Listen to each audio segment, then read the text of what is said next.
Chapter 1, Introduction to Walden 2. Can an experimental society, one that is free from greed, violence, and chaos, really exist? Welcome to a journey through the pages of B.F. Skinner's provocative novel, Walden 2.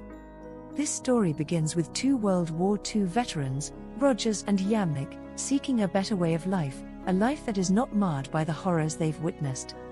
Their quest leads them to an old professor, Boris, who introduces them to the concept of an experimental society, a utopia named Walden 2.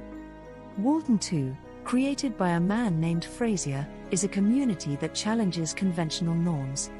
It operates on a behaviorist model, where the environment shapes the behavior of its inhabitants.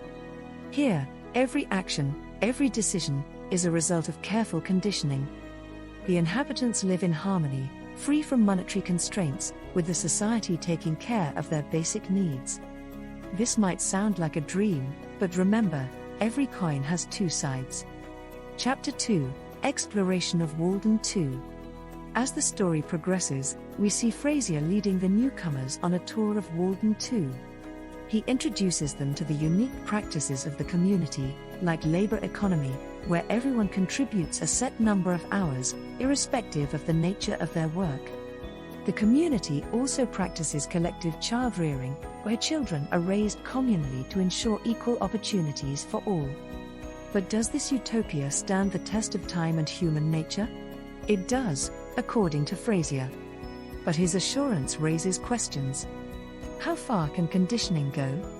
Is it ethical to manipulate human behavior to such an extent? The book leaves these questions unanswered, sparking a debate that continues to this day. Chapter 3, The Decision and Reflection. Moving towards the end, we see Rogers and Yamnik making a pivotal decision.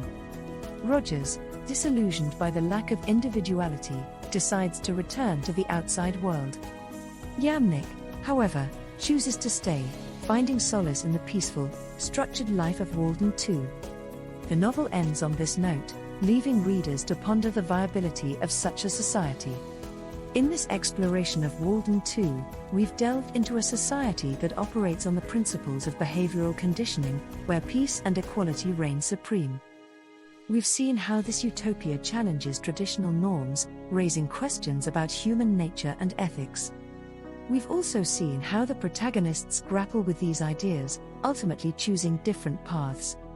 So, to circle back to the initial question, can an experimental society truly exist? Walden 2 suggests it might be possible, but not without its challenges and ethical dilemmas. It serves as a reminder that while striving for an ideal society is commendable, it's essential to consider the cost of such a pursuit.